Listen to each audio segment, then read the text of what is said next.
कल यानी कि 15 दिसंबर से जो है वो हरियाणा विधानसभा का शीतकालीन सत्र जो है वो शुरू हो रहा है, जिसके मद्देनज़र अंतिम रूपरेखा देने के लिए मुख्यमंत्री मनोहर लाल द्वारा हरियाणा निवास में कैबिनेट मंत्रियों के साथ जो है वो बैठक की जा रही है। और इस बैठक में संबंधित विभागों के तमाम आला अधिकारी वो भी इस बैठक में मौजूद हैं। तो सीधे तौर पर जिस तरीके से चाहे हम ध्यानाकर्षण प्रस्तावों का जिक्र करें, कॉलिंग अटेंशन या फिर अगर हम अन्य शून्यकाल का जिक्र करें, जिस तरीके से जो सवाल लगाए गए हैं, लगभग 383 स्टार्ड और अनस्टार्ड क्वेश्चंस जो हैं वो लगाए गए हैं। तो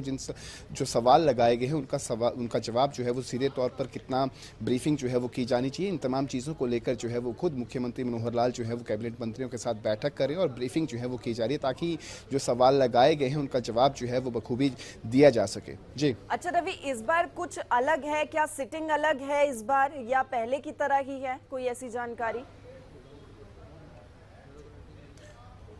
देखिए, फिलहाल जिस तरीके से यदि हम लोकसभा की घटना का जिक्र करें तो उसके बाद से सभी समूचे देश के अंदर जो विधानसभाएं हैं वहां पर जो है वो एक तरीके से अलर्ट की स्थिति जो है वो बनी हुई है। और इसी के मद्देनज़र यदि हम हरियाणा विधानसभा का जिक्र करें तो हरियाणा विधानसभा में भी सुरक्षा व्यवस्था जो है वो पुख्ता की गई है। सभी अधिकारियों को हिदायत दी गई है कि वो अपनी ड्यूटी जो है वो तन्मयता के साथ करें। साथ ही साथ अगले सत्र यानी कि जो अगला सेशन जब शुरू होगा उससे ठीक पहले जो विजिटर गैलरी है और जो विधायकों का जो बैठने की जो गैलरी है उसके बीच का जो फासला है वहां पर ग्लास वॉल जो है वो लगाई जाएगी। साथ ही साथ विजिटर गैलरी में अब तक अगर हम हरियाणा विधानसभा का जिक्र करें तो उसके अंदर जो है वो सीसीटीवी कैमरास इंस्टॉल नहीं किए गए थे, लेकिन अब जो है वो विजिटर गैलरी में सीसीटीवी कैमरास इंस्टॉल किए जाएंगे। विजिटर गैलरी और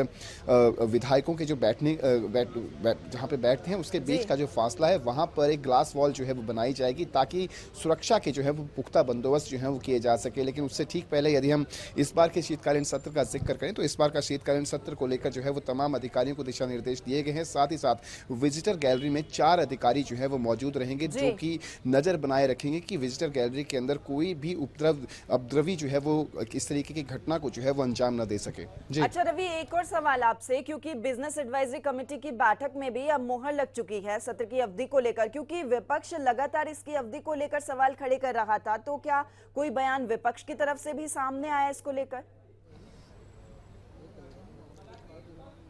देखिए, फिलहाल जो है वो नेता विपक्ष भूपेंद्र सिंह हुड्डा के चंडीगढ़ स्थित आवास पर जो है वो कांग्रेस विधायक दल की बैठक जो है वो चल रही है। और इस बैठक में कांग्रेस के प्रदेश अध्यक्ष उदय भान भी मौजूद हैं। तो जाहिर तौर पर जब ये बैठक समाप्त होगी उसी के बाद जिस तरीके से बिजनेस एडवाइजरी कमेटी के अंदर जो फैसला लिया गया है कि 3 दिन की सत्र की अवधि जो है वो रहेगी, तो जाहिर तौर पर नेता विपक्ष भूपेंद्र सिंह हुड्डा द्वारा ये कहा भी गया था, बार बार ये बात रखी भी जा रही थी बीएसी की मीटिंग के अंदर कि सत्र की अवधि को जो है वो बढ़ाया जाए, लेकिन सत्र की अवधि को जो है वो नहीं बढ़ाया गया। साथ ही साथ इस पर जो है वो सरकार का सीधे तौर पर कहना था कि अंतिम दिन यानी कि सत्र के अंतिम दिन यदि कोई सवाल रह जाएंगे, कोई कमियां रह जाएंगी, तो ऐसी स्थिति के अंदर सत्र का समय जो है वो अंतिम दिन यानी कि 19 दिसंबर को जो है वो सत्र का समय बढ़ा दिया जाएगा, लेकिन सत्र की अवधि को जो है वो नहीं बढ़ाया जाएगा। तो जाहिर तौर पर इसके ऊपर जब ये बैठक समाप्त होगी यानी कि कांग्रेस विधायक दल की बैठक जब समाप्त होगी उसके बाद सीधे तौर पर नेता विपक्ष भूपेंद्र सिंह हुड्डा जो है वो मीडिया से मुखातिब होंगे। उसी वक्त जो है वो इस बात का जो है वो खुलासा करेंगे कि आखिरकार किस तरीके का उन्होंने